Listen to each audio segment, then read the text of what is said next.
If you're like most runners, then you've got some sort of a goal. Perhaps it's something as clear-cut as running under a certain time for a specific distance, or maybe it's more open and you just want to run and build up your mileage. Chances are that some part of you wants to do more and get better, and that's just normal human behaviour. So we spend our time running in the pursuit of improvement. We watch YouTube videos on the best training sessions to make us faster, and we get enticed by the things that might make us that 1% quicker. But I wonder if most of us are looking in the wrong place. You see, training is important, and so are all of the other little things that give you those marginal improvements. But how many of us miss out and don't dedicate the same time and effort to the one thing that is actually going to make the biggest difference and underpins all our running in the first place? What we eat on a day-to-day basis has such a significant influence on our performance and our health. But how much time have you spent getting to know the food that you regularly eat versus the time you've spent looking at training sessions, running plans, or dreaming about a new pair of shoes? I work as a sports nutritionist, and one of the things that I commonly hear is runners complaining of excessive fatigue, not feeling like they recover properly, or not making the improvements that they expect. I've found that runners enjoy their training more and make significant progress when they give some proper thought to nutrition because it can be so powerful. Imagine you're a builder. You want to create something wonderful. You've got the desire to do it and you've got the blueprint mapped out. But whilst you've got all of the motivation, you haven't got anything to build it with. You haven't got any supplies. Well, that's what it's like for running in your body. If you don't give it the right tools, in this case the right nutrition, how can you create something special from it? So let's give it the tools to do just that, and it can be easy if you know how. The best place to start is to look at your daily diet and the foods that you regularly eat. The chances are that you eat those foods out of a mix of convenience, habit, and enjoyment. The best diet for someone is usually their own, perhaps just with a few tweaks. Completely overhauling someone's diet or making significant changes generally isn't that beneficial because it's so different to what that person is used to that it's hard to stick to. So the big thing that I'm interested in when it comes to someone's daily diet is the amount of high quality whole foods it includes. By that I mean, do you eat a lot of whole grain carbohydrates, fruits and vegetables, beans, nuts and seeds, and if you eat it, meat or fish? I don't really care in what combination you eat them. I just want to see a predominance of those foods which I've just mentioned on a day-to-day basis. But if you look at your diet and notice there's a lot of packaged or processed foods and not much in the way of those high quality foods, then this might be a great first area to target. One of the other things that I look for when I examine a runner's diet is to make sure that they're eating enough carbohydrates.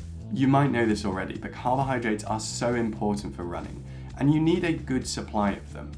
In general, I like to see a good portion of carbohydrates with every main meal.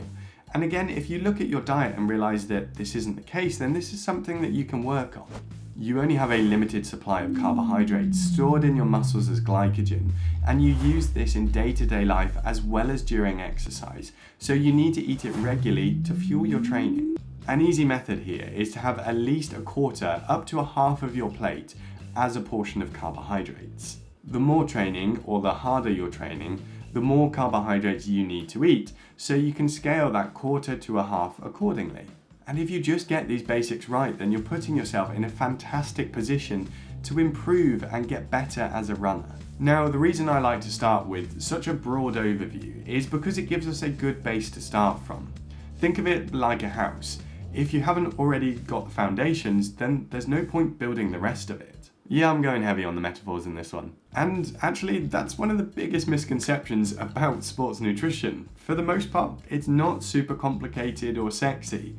It's about knowing and understanding the basics and doing that consistently over time. Now, before almost any training session, I like runners to have some sort of a meal with a carbohydrate focus. And this includes morning sessions too, and it's actually one of the big changes I might make to a runner's diet. Whilst there are some exceptions, and some of my athletes do it, I generally discourage fasted training because the potential positives are often outweighed by the potential risks of it. Ideally, I like to see a standard portion of carbohydrates in the pre-run meal. So whether that's oats, rice, pasta, bread, or whatever it is that you enjoy and get on with, that's fine. And if you're training really early, then even something as simple as a banana or some fruit juice would be a great option.